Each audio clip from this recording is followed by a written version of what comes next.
Hello everyone, it's Shane Kanto, your Wasteland reviewer, and I'm here to review Isolation, and this is a new anthology horror film from a whole bunch of directors, including Larry Fessenden, who's probably the one that I've seen most work from recently, popping up in a whole bunch of things, acting and directing and writing. And this film has a collection of 9 tales interwoven in a world with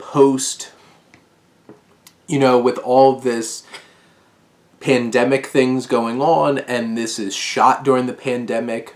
All the stories take place during a pandemic, and a much worse one than we actually experienced, and takes it to some darker, crazier places as well. There's definitely a couple stories focusing on conspiracy theories about vaccines and stuff like that, and some of them have some really twisted and gruesome fates for some of the characters related to those. You have a few that, some of these aren't the best and not the most interesting. Some of them are just a bit meandering little kinds of tales. Some of them one of them was this home invasion thing. Actually, there's a couple home invasions. One with this middle-aged woman wasn't particularly interesting to me, but then you had 2 with these kids that were running away from these creepy mask figures, and that was a pretty thrilling and interesting one.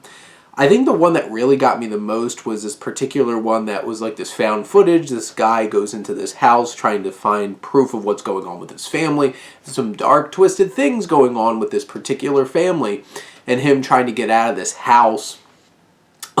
It honestly felt like that episode of What We Do in the Shadows with the vampire hunters, except this was serious and not played for laughs.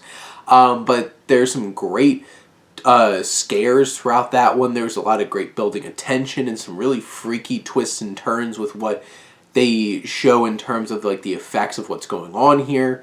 And overall, there's a couple of these stories that really land well and are some very interesting and engaging and thrilling kinds of performances. The performances are really solid. There's some that might be a little bit shaky. Some of these stories have pretty low budgets, but they make the most of them, and this was a really impressive feat for them to be able to make all these stories during the pandemic. And I think the stories that take it a little bit more into a fantasy and less of a reality hit a little bit better right now. I still think it's pretty early on to be having films coming out like this, especially when many people are still experiencing stuff like this. But, they are able to build and expand some of these stories in a way that makes them, go beyond just the setting that we're all experiencing, and I think those are going to be the lasting ones that make Isolation worth checking out later.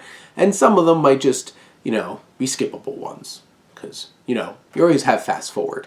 And there's 9 of them. There's 9 stories here. Some of them are pretty forgettable, and I wouldn't say any of them are just straight up bad. I just think some of them don't really hit very well or land very strongly. But some of them do, and I was pretty impressed by some of the work going on in this film, and I would definitely check this one out again. Just maybe be selective on which ones I sit through. But those are my thoughts on Isolation. Let me know what you think, and let's talk some movies. But thank you as always for tuning in and supporting your Wasteland reviewer.